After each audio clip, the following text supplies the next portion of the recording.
isang adventure natin 390. So nandito tayo ngayon sa Cavite. Sir, anong pangalan mo, sir? Yan po, Bemoy. Yan, so siya po ang tumitira talaga dito. So papalitan natin ng anong pangalan, sir? Exhaust, full exhaust. Full exhaust yan, guys. Ayan. So With maging stainless na yan. resonator. Yan, sir. So galing pa ako ng Mandaluyong, nag-change oil, tapos uwi pa ako ng Paranaque, Monhok. Naman nakita ko. So actual ko nakita yung isang motor dito, guys, 650 Kawasaki, galing pang Laguna. So tapos ito, guys, motor ko almost nasa mag-performance pa to, guys. Kaya pinalitan ko na. So hindi ko na inisip kung anong warranty, kasi kapag sabihin mo warranty, wala na yung warranty, sa totoo lang. Hanapin ka ng butas para hindi ma-warranty yan. Kaya binili mo itong motor, gawin mo ang gusto mo. Hindi yung porke papugi ka na sabi mo warranty, wala na yan. So yan, guys. So itong motor ko, guys, hindi lang pagyayabang, natapos na to ng Philippine Loop. So 100%, guys, sa awa ng ating mahal na Panginoon, hindi tayo naaberya sa daan. Una-una, walang plat at kadena. Brake lang, guys, napalitan ko sa may Tacloban. So ito, pinalitan ko, bago naman to, guys. Pangatlo na to, guys. Pangatlo na yan, brake pad, palit niya. So ayan, guys, para makita nyo, Philippine Looper na, guys. Baka naman, Royal. Oh, baka naman daw, ayun. Royal. So ayan. So dito natin makikita ang skill ni sir. Saka dito, guys, maganda dito, guys, kasi open si sir. Pwede nyo makita kung paano titirayan yung ang welding. Makapag-request kayo kung anong gustong design. So si sir, siya na bahala sa design ng aking motor. Wala na akong problema doon, kasi hindi naman tayo masailan. Kasi ang importante dyan, dagdag pogi lang siya. Di bali pangit yung may-ari, pogi ang motor. Welder ako. Galing Welder. ako ng Japan, yun. Kuwait.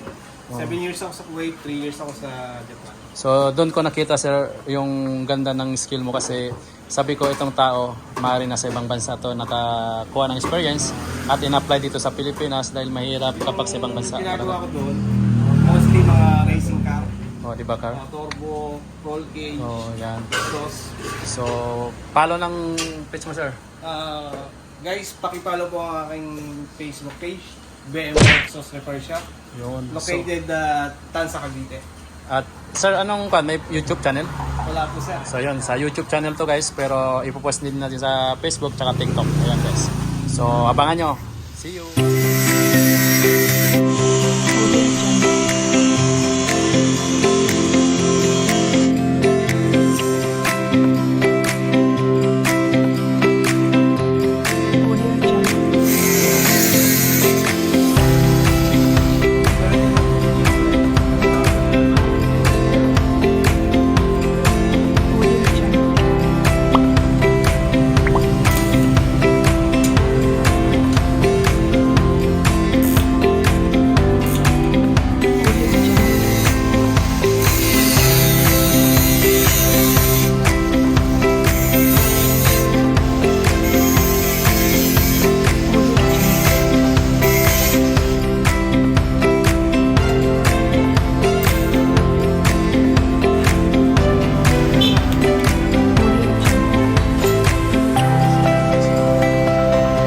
Purpose yan dyan, sir? Bakit?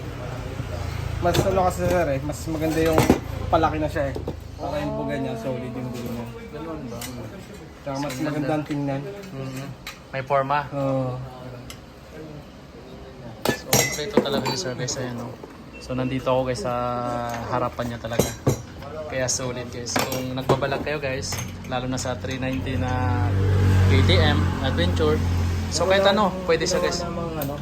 Mga PTM, usual na ginagawa ko po, version 1, version 2, tapos RC. Ayan. Ayun, guys. So kaya niya gawin, guys, kasi yung mga KTM, guys, may version yan. So ayan, sinabi niya, sir.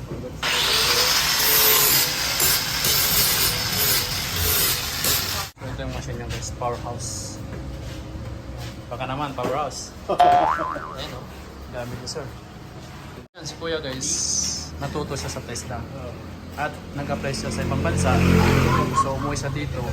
Ito na ginawa niya, nagsarili siya ng shop So hindi pa basta-basta ang sariling shop niya, kundi mga big bike ang tinitira niya guys. Pwede naman kalahatan ang gagawin niya. Pero dito rin believe ako guys kasi nakita ko yung page na review ko. So ang dami nagpagawa sa kanya guys.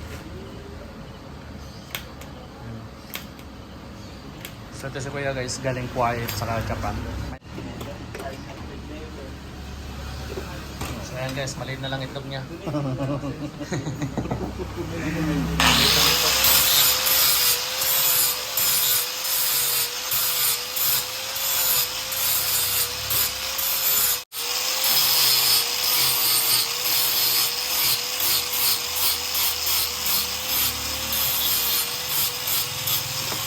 So dito guys, ang karamihan daw nagpagawa guys, mga Dominar. Kasi yung Dominar guys, kaya nga afford ng mga tao dahil yung nga sa price.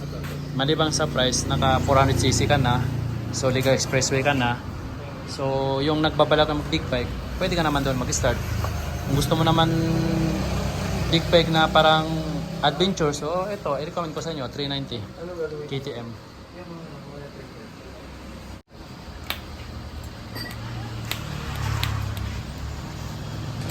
Guys, palaki na yung itlog.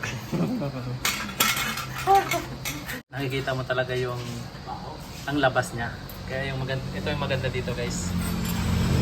Bumili ka ng buo, minsan alanganin yung pagkalagay, so pupunta ka pa ng shop. So dito guys, pag punta mo dito, babaklasin lahat at babaklasin din paglalagay. Tingnan nyo. Diba? Pag-suggest ka ng gusto mo. O yun. Yun ang mas maganda sa actual na ginagawa. Oo, yun maganda. Hindi Unlike tulad sa yung mga- naka-display na. Unlike sa mga aftermarket na bibili mo sa Oo. online. Hindi lang market, kahit nasa kanya, ano yun, sa may KTM talaga or sa mga Kawasaki, Honda, Yamaha, Suzuki. Hindi tulad doon, gawa na kasi may fix na. Pero iba yung gusto mo, pwede mo i-request. Yun ang maganda dito sa shop ni Sir. Yan. So yung mga tao niya guys, kita visitin. So i-review nyo talaga guys para makita nyo ang capacity niya. Ito sa rin. So, ito guys, so, pinapakita ni Sir sa atin yung ginagawa niya sa ibang bansa, mga racing car. Mga, ano pangalan niya Sir? Corvette, headers, Yan. Sa Instagram guys, so follow nyo guys. Pinoy pub. Pam. So yan guys. So yan, tumitira si Kuya sa ibang bansa. Ayan, pang racing talaga. So follow nyo guys. Racing turbo, ayan, twin turbo. Yan ang mga ginagawa mo doon Sir. Ayan. Kaya pala easy na lang sa'yo. Kasi nakita ko naman, mahirap yung actual gawin eh. Apo. Kasi yung iba, sukat ng sukat pa. Tapos maliban sa sukat, nakakamali pa. Ito, nakikita ko sa'yo, parang easy lang eh. Oo, habang binibidyo kita eh. So yan guys.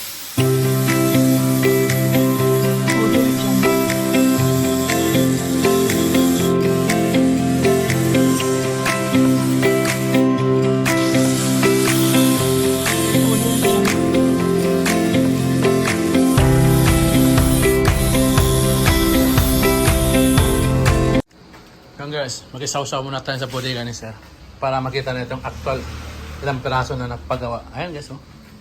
Dami, tambak na oh. Sir, pera na to Sir. Oo, mas stainless pa man oh. Ayan guys, oh. Dami nagpagawa kay Sir.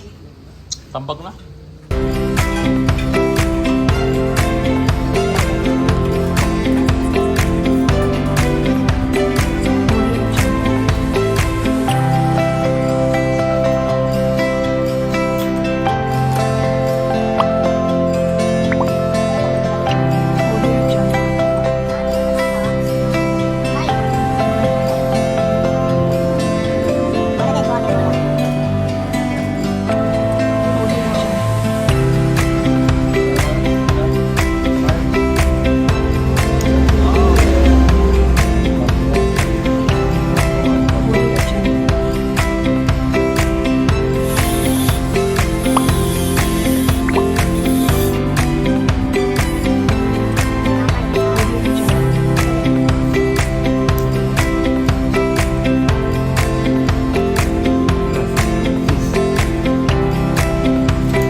So yan ang forma niya guys. Ayan ang forma niya. So ito yung pinaka-final niya guys. So ngayon, ang titirain guys, ito na lang. Ito nakikita nyo mga butas guys. So yan ang babanatan ngayon para maging solid na siya. So yes, dito sa isang curve, dalawang curve, tatlong curve, apat na curve, 7 curve. So ayan guys, lahat yan i-solid na yan. Tulad ganito guys. So, so itong sensor guys, bubutasin niya para malagyan natin yung sensor. So ayan. So diba, lamang na lamang ka nandito kaya makikita mo yung ginagawa kung paano naging pabomba naman dyan kuya. Ayan. So ang dami kasi minsan mga bata, bomba kuya, bomba. Sabi ko wala akong bomba, granada lang. Ayan.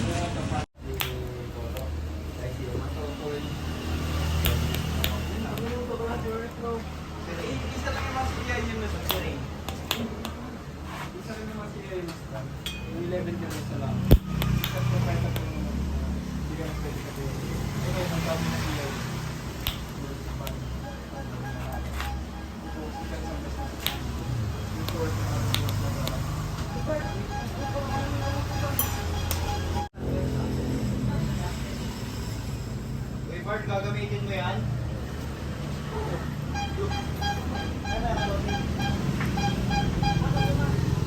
Palayin natin. So yan guys, so grabe oh. So, ay, dito lang pala ang original guys. Oh. Original na tirador. Yung mga ganyang bagay. Habang ginagawa yung boss nila guys, yan. Bumili muna sila ng break time na pot-pot ang tawag dito guys. Sa Cavite. Yan. Paubos ng pot-pot ni Kuya oh. Pot-pot! Ayun, ang init pala no? Ayun oh. May bata pa oh, tingnan mo. Enjoy family. Inabot lang kami ng traffic dyan. Traffic doon? Kapag bumili ka ng helicopter, sunod. Joke lang ah. Ingat boss. Ayan. So, habang yung master nila nandun nagtitira, sila naman nag-i-snack. Oh, ayan. Coke, baka naman.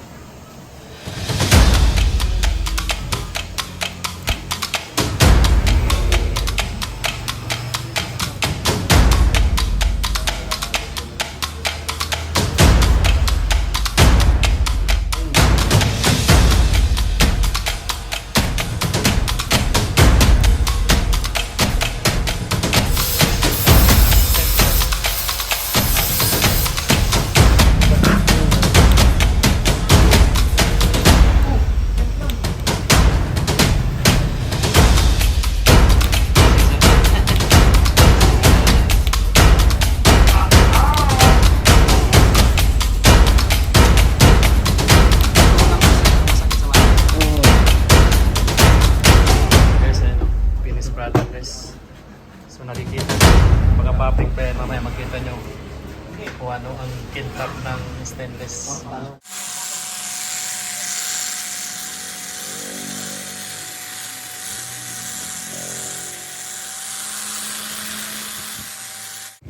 Guys, finish product ko.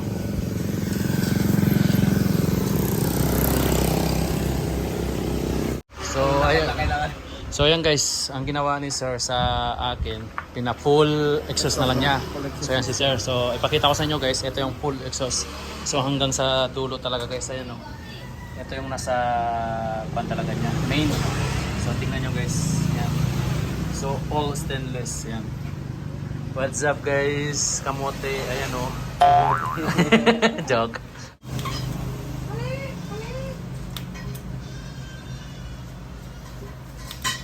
So dito isa din na bilip ko guys, tingnan mo guys.